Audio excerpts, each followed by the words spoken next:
আপুনি মোৰ পঞ্চায়তৰ সাংবাদিক হয় ন? এনে গণ্ডগোল কি আজি মই প্ৰেছ মিটত আহিছে এইকাৰণে মোৰ মায়েশ্বৰ গাঁও পঞ্চায়ত যিটো আছিলে সকলোৱে গম পায়, অসমৰ মানুহে সকলো গম পায় যে মায়েশ্বৰ গাঁও পঞ্চায়তটো গড়খহনীয়া গাঁও পঞ্চায়ত হয়। আজি যোৱা আপোনাৰ যিটো আছিলে 19-20 স্কিম যেটো আছিলে MGNREGA, মহাত্মা গান্ধী MGNREGA আছিলে, এই স্কিমত মই আজি এটাও স্কিম দিয়া নাই, এইটো চেঞ্জ কৰি দিয়া। আজি 19-20 MGNREGA দিছে। তাৰ মাধ্যমত ইহঁতে কৈছে যে মায়েশ্বৰ গাঁও পঞ্চায়তত 20তকৈ 25টা MGNREGA স্কিম হ'ব।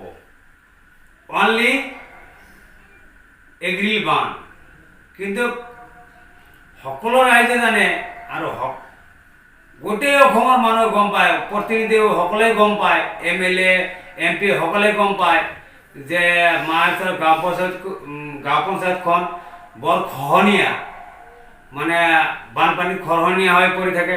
আৰু আজি যেনেকুৱা অৱস্থা আছে মায়েশ্বৰ গাঁও পঞ্চায়তখন চালে মানে মানুহৰ চকুৰ পানী ওলায়, ভাঙি চুৰি মানে সকলো ৰাইজৰ মানে যিটো পৰিস্থিতি কৰিছে মোৰ বেয়া লাগিছে।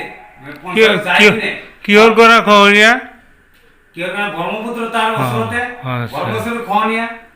আৰু যিটো আমাৰ ব্ৰহ্মপুত্ৰী বা গৌৰাং নগৰ যিটো ওলাইছে, গৌৰাং নদী যিটো গৌৰাঙতো খহনীয়া আজি মই চাই আহিলোঁ। গতিকে আজি মই প্ৰেছ মিটত আহিব লগা হৈছে এইকাৰণে আমাৰ অসমৰ যিজন মুখ্যমন্ত্ৰী ডাঙৰীয়া সৰ্বানন্দ সোণোৱাল চাওক, আপোনাৰ ওচৰত বিনম্ৰভাৱে অনুৰোধ জনাওক যাতে মায়েশ্বৰ গাঁও পঞ্চায়তত বেম্বু স্পাৰ্ক বা RCC পাৰ্ক পইণ্ট দিয়ে। আৰু আমাৰ যিবিলাক বিধায়ক আছে, সহযোগী অক্ষৰ বিধায়ক আমাৰ পূব সমষ্টিৰ অশোক সাহেব আৰু আমাৰ পশ্চিম সমষ্টিৰ বিধায়ক হাফিজ বছিৰুদ্দিন সাহেব, আপোনালোকক বিনম্ৰভাৱে অনুৰোধ কৰোঁ, যিবিলাক আপোনাৰ ইমাৰ্জেঞ্চি স্কিম আছে সেইবিলাক আমাৰ মায়েশ্বৰক দিব লাগে। আপুনি সুধি চাওক, আজিৰ দিনত সুধি চাওক মায়েশ্বৰ কেনেকুৱা চলি আছে। যাই আপুনি কথা পাতি আহে যে মায়েশ্বৰটো বিয়া বেকত পঞ্চায়ত হয়, কিন্তু আপোনাক এইটো আমি উত্থাপন কৰিছোঁ মায়েশ্বৰ গাঁও পঞ্চায়ত সভাপতি হয়, আপুনি ডাঙৰ প্ৰতিনিধি হয়, মই সৰু প্ৰতিনিধি হয়। গতিকে আপোনাক বিনম্ৰভাৱে মই অনুৰোধ কৰোঁ, পঞ্চায়তৰ সভাপতি হয়, ৰাইজৰ হয়, আমাৰ পঞ্চায়তৰ ৰাইজৰ হয়, বিনম্ৰভাৱে অনুৰোধ কৰোঁ যাতে এইবিলাক স্কিম আপোনালোকে অতি শীঘ্ৰে কৰি আমাক দিয়ে, যাতে আমি মানুহবিলাক ধৰি ৰাখিব পাৰোঁ আৰু মানুহবিলাক জীয়াই ৰাখিব পাৰোঁ। গতিকে আপোনাক মই আৰু বিশেষ নকওঁ, এইবিলাক স্কিম দিয়ক। আজি আমাৰ যিটো মহাত্মা গান্ধী জন্ম জয়ন্তী দিৱস আছিলে, মই গাঁও সভা কৰি আহিলোঁ, ৰাইজে মোক সকনি দিছে যে আপুনি তাৰ লগত মাথক। মোৰ ক'ব লগা কিছু নাই, মই সৰু এটা মানে পঞ্চায়তৰ প্ৰতিনিধি, পঞ্চায়তৰ সভাপতি, এইটো ডাঙৰ MLA MP আৰু মন্ত্ৰী আৰু আমাৰ যিটো ষ্টেট লেভেলৰ আমাৰ সৰ্বানন্দ সোণোৱাল চাহাব CM মুখ্যমন্ত্ৰী, আপোনাকো মই বিনম্ৰভাৱে অনুৰোধ জনাওঁ যাতে আমাৰ এই মায়েশ্বৰ যে খহনীয়া হৈ আছে এইটো যাতে বন্ধ কৰি দিয়ে, তাৰ বাবে আমি বিনম্ৰভাৱে অনুৰোধ জনাওঁ যাতে আমাৰ DC ছাৰক কৈ দিয়ে যে মায়েশ্বৰৰ যেটো অসুবিধা যাতে সলভ কৰি দিয়ে বা সমাধান কৰি দিয়ে, এইটোকে আমি বিনম্ৰভাৱে অনুৰোধ জনাওঁ তাকে। আৰু আমাক ৰাইজে আজি ক'লে যদি যিমান ৰাইজ লাগে মায়েশ্বৰৰ কাৰণে ৰাইজে আহিব, তাৰ কাৰণে তাৰ মানে যিবিলাক বিধায়ক আছে বিধায়কৰ ওচৰত আহিব, তাক মই আজি মানা কৰি আহিছোঁ। মানা কৰি আছোঁ যাব নালাগে, মই যাম, মই যা তাক মানে বিনম্ৰভাৱে মানে কথা বলি পাতিম। বা আপোনাৰ সকলো জানে মাৰ্চৰ আৰু এজন মোৰ প্ৰেছ মিডিয়াত আছে, ইয়াতে আছে, ইহঁতেও জানে যে মাৰ্চৰ পৰিস্থিতি কেনেকুৱা হৈ চলি আছে। গতিকে আমি সকলো আমাৰ প্ৰতিনিধিসকলক বা ডিচাৰক মই বিনম্ৰভাৱে অনুৰোধ জনাওঁ যাতে মাৰ্চৰৰ যিবিলাক সমস্যাৰ সমাধান কৰি দিয়ে। এইখিনি কৈ মই এখন এই ব্ৰহ্মপুত্ৰ নদী গড়াখহনীয়াৰ সম্পৰ্কে আপুনি স্থানীয় বিধায়ক হাফিজ বছিৰ আহমেদক অৱগত কৰিছিলে নে ইয়াৰ আগতে? নাই, কৰিছিল। আমাৰ যিটো বিধায়ক হাফিজ বছিৰুদ্দিন আহমেদ কাশ্মীৰ চাহাব, ইহঁতেও গৈছিলে। চাৰ্কেলৰ মানে মানুহবিলাক লৈ গৈছিলে, মণ্ডল চণ্ডল যিবিলাক আছে সকলোৱে লৈ গৈছিলে। কিন্তু কোনো ব্যৱস্থা গ্ৰহণ কৰিছিলে নে? নাই, একো কৰা নাই। কি কৰিব? ভাঙি চুৰি গৈছে, ইৰিগেশ্যন হৈ গৈছে তাত। আচ্ছা, তেনেহ'লে আপুনি কি ক'ব বিচাৰে তাক?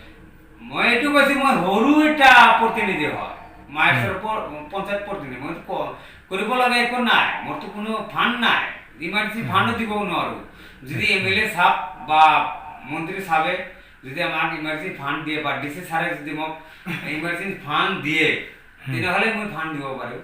মই কি কৰিম? মই দিব লগা হ'লে মোৰ সংসাৰৰ পৰা দিব লাগে। এতিয়া মইতো মোৰ পুঁজিৰ পৰা দিব নোৱাৰোঁ। মোৰ পুঁজি ক'ত আছে সকলোৱে জানে, ডিপাৰ্টমেণ্টে সকলোৱে জানে যে পঞ্চায়তত কিমান ফাণ্ড আছে।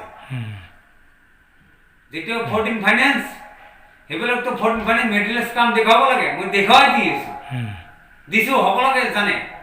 মাৰ্চৰ সকলো ৰাইজে গম পাইছে যে 14 ফাইনেন্স যদি যেদিনালৈকে মানে গণতন্ত্ৰ হৈছে তেতিয়ালৈকে 14 ফাইনেন্সৰ কোনো এটা ইট বা এটা ৰড দেখুৱাব নোৱাৰে।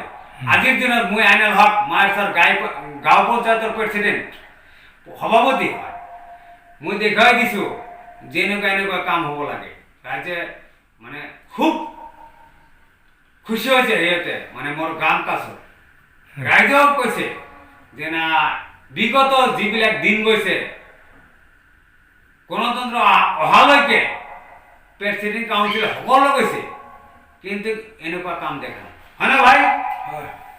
সকলোৱে গম পায়, দেখা নাই এনেকুৱা কাম। গতিকে আমি সকলো ডিপাৰ্টমেণ্টৰ মানুহক মই অনুৰোধ জনাওঁ যাতে আমাৰ মাৰ্চৰৰ সমস্যাটো সমাধান কৰি দিয়ে। আপোনাৰ নামটো কি আছিলে? আমাৰ নাম হাফিজ উদ্দিন। আমি মাৰ্চৰ পাৰ্ট 2। আমি 1991 সনে পঞ্চায়ত হৈছে। সেই তাৰ পৰা এতিয়ালৈকে আমি মেম্বাৰ সদস্য আছি। এই বিগত 15 বছৰ হৈ গৈছে।